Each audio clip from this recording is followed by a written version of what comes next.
So let's talk about Canadian innovation, Canadian jobs, protecting the economy and expanding, the Canadian economy while creating tools that we can use to help people, right? So this is Cowansville, Quebec, and this is Zeal Motors. It's an amazing factory. It's actually got 50 employees. They're trying to hire a few more. Next year, ideally, they want to punch out the wall and expand the factory and hire another 10 employees beyond that. And in Cowansville, there's about 30,000 folks that live here. So they're one of the larger employers. I've been working for Fat Truck for about 3 years, and I'm pretty proud of the amazing machines that we build in here.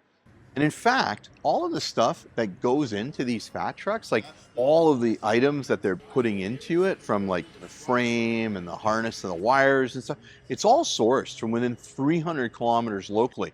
So not only are they creating jobs here, but they're creating more jobs for other Canadians from local suppliers. So that's an incredible success story.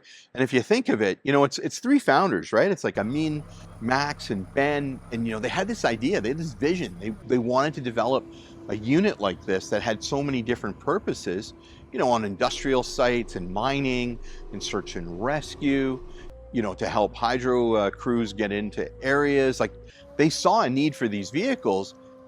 One of the big reasons of using a fat truck is go to places where other vehicles can't.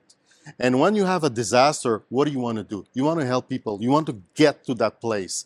And then we saw these vehicles and we said to them, listen, we want to use this as part of our amphibious response capacity, because we know when people are impacted by heavy snow and storms, right? If they like couple 100 centimeters of snow and grandma breaks her hip and we've got to go rescue her, we can't do that on a snowmobile or a side-by-side with tracks. That's just not going to happen.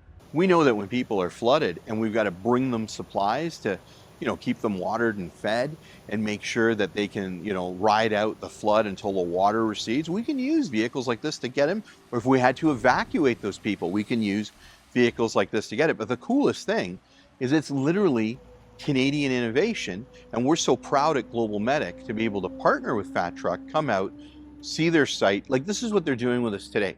So 4 members of our team are in and they're training, and they're getting a classroom didactic session on the Fat Truck, its capacities, what it's used for.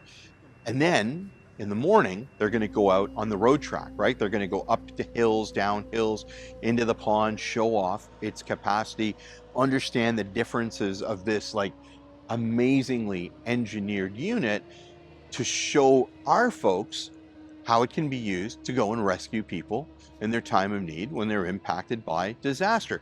And then our folks are going to be instructor trainers, and they're going to train even more of our members so that we can have these ready to deploy.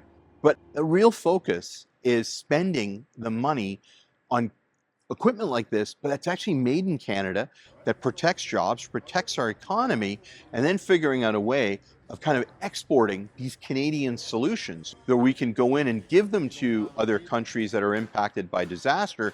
Instead of writing a check, to be able to spend that money here, create this aid, and then send that aid out, it's a game changer, because we're actually helping ourselves while helping other folks. And look, with the new geopolitics of the world, we really got to take care of our own.